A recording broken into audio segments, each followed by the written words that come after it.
আসসালামু আলাইকুম, শুভ সকাল। কেমন আছেন সবাই? আশা রাখছি আলহামদুলিল্লাহ অনেক বেশি ভালো আছেন।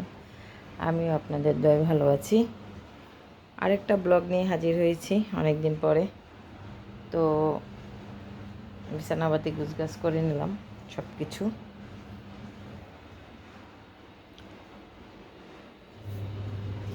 এখন রান্না করতে যাব। এখানে কাপড় দিতে দিলাম।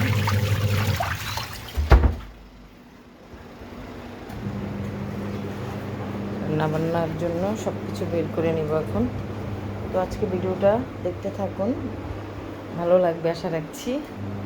সব কিছু আমার ডিপ ক্লিন আজকে, মানে বলবেন যে প্রতিদিনই ডিপ ক্লিন, আমার প্রতিদিনই ডিপ ক্লিন করি সব কিছু সুন্দর করে। এই জায়গাটাকে আমি আবার একটু অন্যভাবে সাজিয়েছি।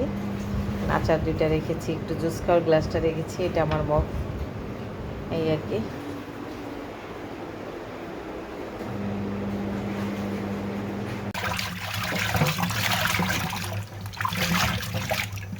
মুরগির ঘিলা, ও এটির জীবন শেষ। এগুলোতে যে কয়বার আমি ধুইছি, কয়দিন পরিষ্কার করছি। তো আমি রান্না করব, এই মুরগির গলা, গলা না সরি, শুধু গিলা আর অল্প কিছু মাথা।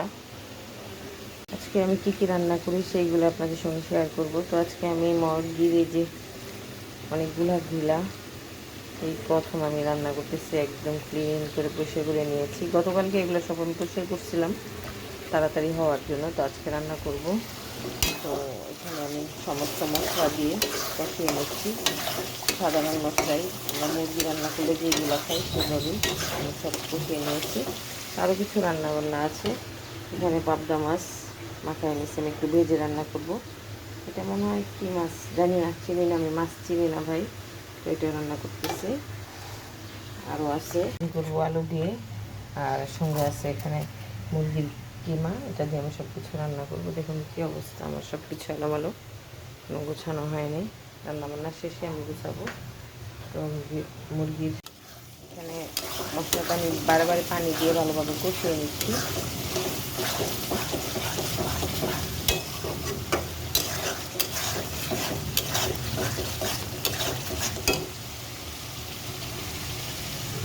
মাছ ভাজবো, মাছটা একটু ভেজে নেই, তারপরে ভালোভাবে গরম হয়ে গেছে। বিসমিল্লাহ।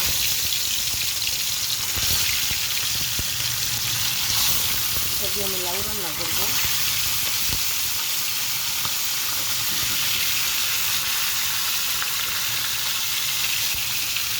লাউ কেটে দিয়ে পরিষ্কার করে নিলাম।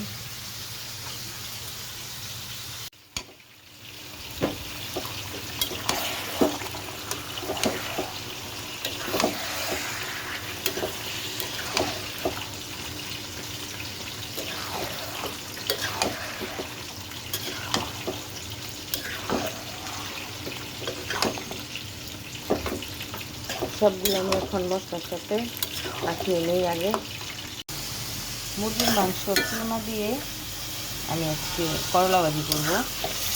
তো কিমাটাকে আমি একটু ভালোভাবে কষিয়ে নিচ্ছি। তো কারা কারা খান কমেন্ট করে জানাবেন আপুরা ভাইয়ারা। গরুর মাংস কিমা দেওয়া হয়, করলাটা আসলে সব কিছুর সাথেই যায়। আমি আজকে একটু স্পেশালভাবে রান্না করছি, দেখতে থাকেন। রেসিপি না, আমি কিছুই দেখাইনি, জাস্ট এটাই। এখানে মুরগির মাংস কিমা দিয়ে করলা ভাজিতে আলু দিয়ে কমপ্লিট রান্না। সুন্দর হয়েছে মাসাল্লাহ, কালারটা আসতেছে না। এখন আমি এটা নামিয়ে ফেলবো।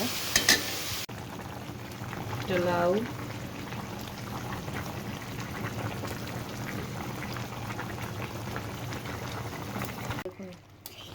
কতটা লোভনীয় এবং গ্রেভি হয়েছে মাশাল্লাহ, অনেক লোভনীয় হয়েছে। এটা পরোটা দিয়ে খেতে এত ভালো লাগবে, অনেক। আমরা যে হোটেলগুলোতে লটপটির মতন খাই সেম, অনেক সুন্দর হয়েছে মাশাল্লাহ। রান্না শেষ, মজার লাউ রান্না করলাম। দেখুন কতটা লোভনীয় হয়েছে, খেতেও মজা হয়েছে, খেয়েছি। কিমা দিয়ে করলা ভাজি, তারপরে হচ্ছে মুরগির গিলা ভুনা, পাবদা মাছ। এটা অনেকগুলা হয়েছে, তো ওই জন্য 2 বাটিতে রেখেছি। এটা নিয়ে আমি এক জায়গায় যাব। এই তো দেখুন আমার রান্নাবান্না শেষ করলাম আরও আগে। তো কেমন হলো আজকের ভিডিওটা কমেন্ট করে জানাবেন। ভালো লাগলে একটু লাইক দিবেন, শেয়ার করবেন, পাশে থাকবেন। সবাই ভালো থাকবেন। আল্লাহ হাফিজ, আসসালামু আলাইকুম।